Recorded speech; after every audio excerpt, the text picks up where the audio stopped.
ಇಡೀ ಊರಿಗೆ ಗೊತ್ತು ಇವರಿಬ್ರು ಎಂತ ಅಣ್ಣ ತಂಗಿ ಅಂತ.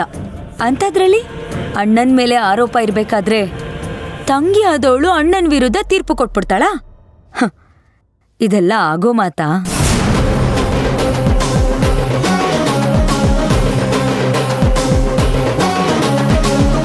ನೋಡಮ್ಮ, ಶಿವಣ್ಣವ್ರ ಕುಟುಂಬ ಎಂಥ ಕುಟುಂಬ ಅಂತ ಇಡೀ ಊರಿಗೆ ಗೊತ್ತು.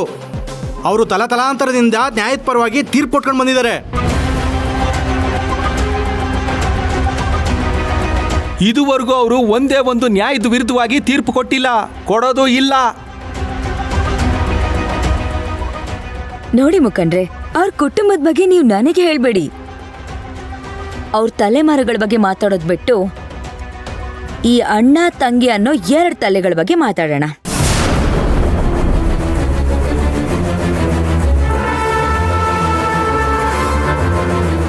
ಇವರಿಂದ ನನಗೆ ನ್ಯಾಯ ಸಿಗುತ್ತೆ ಅನ್ನೋದು ಕನ್ಸಿನ ಮಾತು.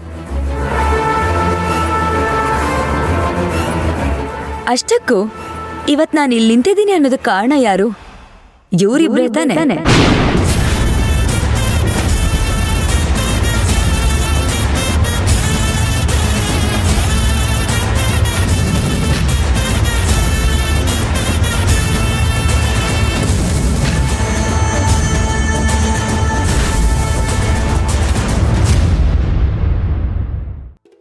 ಅದರಲ್ಲೂ ಎಲ್ಲದಕ್ಕೂ ಮುಖ್ಯ ಕಾರಣ ಅಂದ್ರೆ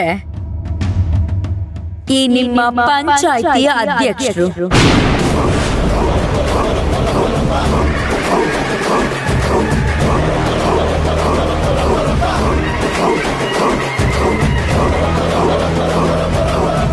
ತಪ್ಪು ಮಾಡಿದವ್ರೆ ತೀರ್ಪು ಕೊಡೋ ಸ್ಥಾನದಲ್ಲಿ ಕೂತ್ರೆ ಕುರಿಗೆ ನ್ಯಾಯ ಹೇಳೋಂತ ನರಿಗೆ ಕಿರೀಟ ಹಾಕಿ ಕೂರ್ಸ್ದಂಗಾಗತ್ತೆ.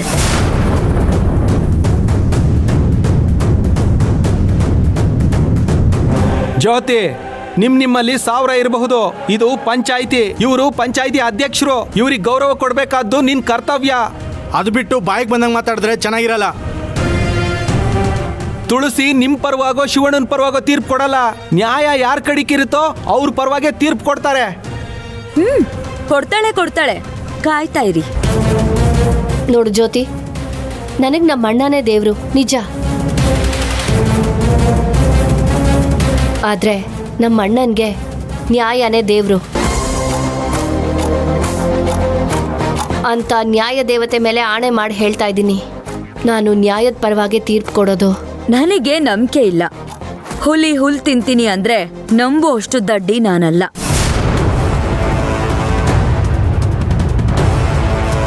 ನೋಡಮ್ಮ, ನೀನು ಒಪ್ತೀಯೋ ಬಿಡ್ತೀಯೋ, ನಮ್ಮ ಅಧ್ಯಕ್ಷರು ಪಂಚಾಯಿತಿ ಕಟ್ಟೆ ಮೇಲೆ ಕೂರ್ತಾರೆ, ತೀರ್ಪು ಕೊಟ್ಟೇ ಕೊಡ್ತಾರೆ. ನಿನಗೋಸ್ಕರ ನಮ್ಮ ಪದ್ಧತಿನ ಬದಲಾಯಿಸ್ಕೊಳಕ್ಕಾಗಲ್ಲ.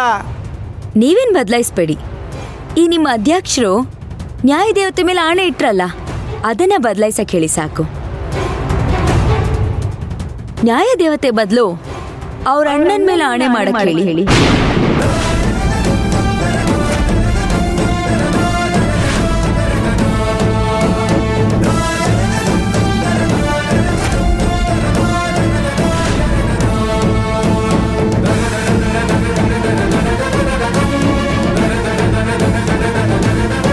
ಜ್ಯೋತಿ, ಇದ್ಯಾಕೋ ಅತಿ ಆಯ್ತು. ನಾನು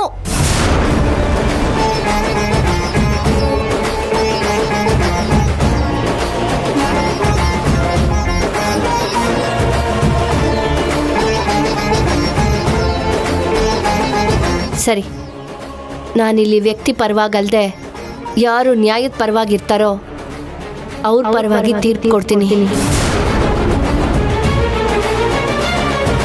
ಇದನ್ನ ನಾನು ನಮ್ಮ ಅಣ್ಣನ ಮೇಲೆ ಆಣೆ ಮಾಡಿ ಹೇಳ್ತಾ ಇದ್ದೀನಿ.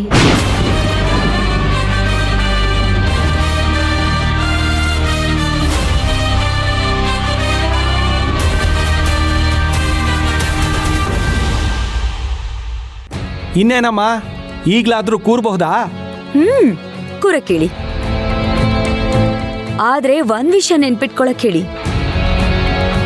ಆಣೆ ಮಾಡಿ ಮಾತ್ ತಪ್ಪಿದ್ರೆ ಅವ್ರ ಅಣ್ಣನ್ಗೇನೇ ತೊಂದ್ರೆ, ಆಮೇಲೆ ಅದನ್ನ ನನ್ ಮೇಲೆ ಹಾಕ್ಬೇಡ ಅಂತ ಹೇಳಿ.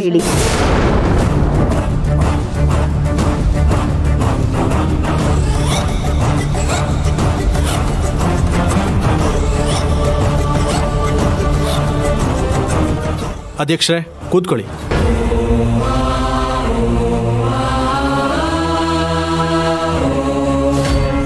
ತಾಯಿ, ಧರ್ಮ ಸಂಕಟದ ಪರೀಕ್ಷೆಯಲ್ಲಿದ್ದೀನಿ. ನನ್ನ ಜೊತೆ ನೀನಿದ್ದು ನನ್ನ ಗೆಲ್ಸು. ನನ್ನಿಂದ ಸರಿಯಾದ ನ್ಯಾಯ ತೀರ್ಪು ಕೊಡೋ ಹಾಗೆ ಮಾಡು.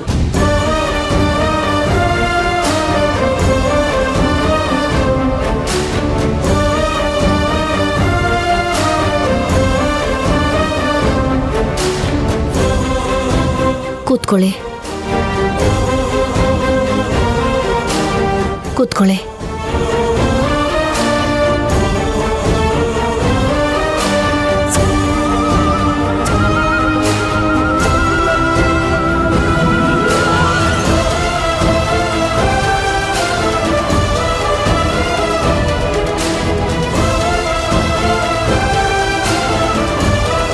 ಗೌಡ್ರೆ, ಪಂಚಾಯ್ತಿ ಶುರುವಾಗ್ಲಿ. ಹೇಳಮ್ಮ ಇವಾಗ, ನೀನು ಶಿವಣ್ಣವರಿಂದ ಯಾಕೆ ವಿಚ್ಛೇದನ ಪಡಿಬೇಕು ಅಂತ ಅನ್ಕೋತಾ ಇದೀಯಾ? ಅವರಿಂದ ನಿನಗೇನು ಸಮಸ್ಯೆ ಆಗಿದೆ? ಇವರೇ ನನ್ನ ಸಮಸ್ಯೆ ಆಗಿರ್ಬೇಕಾದ್ರೆ ಬೇರೆ ಸಮಸ್ಯೆ ಏನಿದೆ? ಈ ದೊಡ್ಡ ಮನ್ಸನ್ನ ಕಟ್ಕೊಂಡಾಗಿಂದ ನನ್ನ ಮಗಳಿಗೆ ಸಂಸಾರದಾಗೆ ಸಂತೋಷನೇ ಇಲ್ಲ. ಚಂದ್ರಿಕಾ, ಸುಮ್ಮನೆ ಇರ್ತೀಯಾ? ನೀವು ಸುಮ್ಕಿರಿ. ಅಮ್ಮ, ಅಧ್ಯಕ್ಷರೇ, ಇವ್ರು 3 ಹೊತ್ತು ತಂಗಿ ಕಷ್ಟ ಸುಖ ಕೇಳೋದ್ರಲ್ಲೇ ಸಮಯ ಕಳೆದ್ರೆ ಹೊರತು ಕಟ್ಕೊಂಡವಳು ನನ್ನ ಮನೇಲಿ ಒಬ್ಳು ಇದೀನಿ, ನನ್ನ ಕಷ್ಟ ಸುಖನೂ ಕೇಳಬೇಕು ಅಂತ ಇವ್ರಿಗೆ ಯಾವತ್ತೂ ಅನ್ನಿಸ್ಲೇ ಇಲ್ಲ.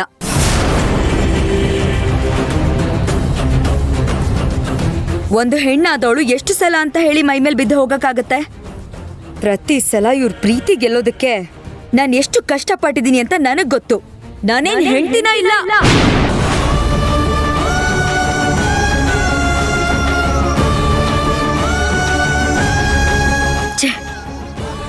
ಹೇಳೋದಕ್ಕೆ ನನಗೇನೆ ಅಸಹ್ಯ ಆಗತ್ತೆ. ಇಂಥ ಬಾಳು ನಾನು ಇವ್ರನ್ನ ಕಟ್ಕೊಂಡಾಗಿಂದ ಬಾಳ್ತಾ ಇರೋದು. ಈ ಸಂತೋಷಕ್ಕೆ ಗಂಡ ಹೆಂಡತಿ ಅನ್ನೋ ಹಣೆ ಪಾಟಿ ಬೇರೆ. ಈ ತಾಳಿ ಅನ್ನೋ ಬೇಲಿ ಯಾಕೆ?